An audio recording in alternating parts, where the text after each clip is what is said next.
Welcome back. Republic TV has accessed details of how these separatists in Kashmir played a key role in aiding Pakistan terror. In fact, we've accessed the details of the chart sheet, a copy of which is in my hand. And we'll also put out the graphics of the big findings and the big takeaways of what we found in this investigation that was carried out by the NIA. Now, there are allegations that have come forth, including the fact that Hurriyat leaders hailed anti-India acts of killed militants or killed terrorists as gallant. They attended their funerals, delivered hate speeches against government of India, motivated youth of Kashmir to join terrorism for the so-called freedom of Kashmir by way of an armed struggle.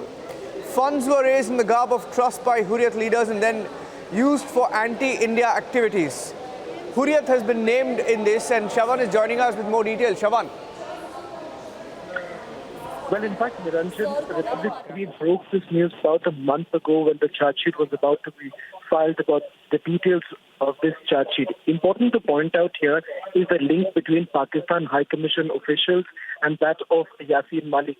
The very fact that Yasin Malik was receiving some sort of a support from Pakistani High Commission officials, and not just that, he was also picking up orders from Pakistan High Commission officials as to how to carry out protests in the valley. And that is the reason why in the year 2016, the NIA believes that he played a pivotal role in organizing those protests. Not just that, also Asia Andrabi has been named in this particular charge sheet, and the charge sheet that we have basically accessed clearly indicates that her organization, Duktar-e-Millat, was receiving funds from suspicious foreign donors, which includes certain Pakistani donors also. As far as this terror funding charge sheet is concerned, they have been able to establish the link between Pakistan and the fact that how these separatists were taking orders from Pakistan itself.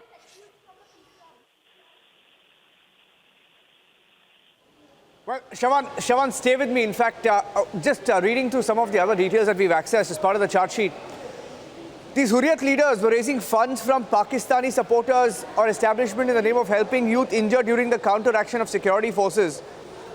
Hurriyat leaders were also supporting the families. I'm just going to show you. Hurriyat leaders were also supporting families of the active terrorists or killed terrorists by arranging for the higher studies of their wards in Pakistan, thereby impressing upon the youth of Kashmir to get actively involved in the efforts to wage war against India. Now, the most damning part of this investigation is in the form of what the NIA has found out about the role of the Pakistan High Commission, which it states here that the High Commission of Pakistan organizes functions and meetings in New Delhi to which Hurriyat leaders from Kashmir are invited, and they are given instructions and funds during these occasions, confirming that the Hurriyat basically made these visits to the Pakistan High Commission to take instructions from Pakistan.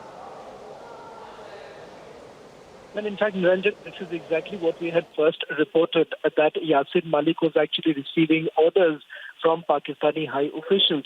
That is also because, remember, in the questioning that took place of Yasin Malik here at the NIA headquarters, Yasin Malik was specifically asked about these multiple trips that he made to New Delhi, especially to the Pakistan High Commission officials.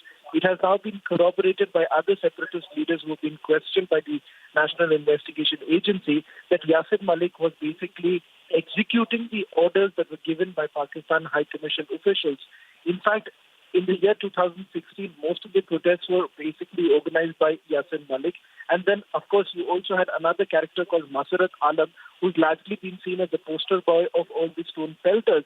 In fact, in this particular charge sheet of the National Investigation Agency, there is a categorical mention as to how funds were being routed in a manner that stone pelting was an organized crime. They were basically receiving funds to carry out stone pelting, especially in areas where these encounters were actually taking place, trying to disrupt the activities of the security forces. So there is a deliberate attempt that has been made by the separatists in the valley to disrupt actions of the security forces. With those inputs, Shawan, Republic TV accessing the details of the NIA investigation into Pakistan stooges. Those people who used to go to Pakistan High Commission and take money from Pakistan to spread hate and terror in the valley, all being called out, exposed.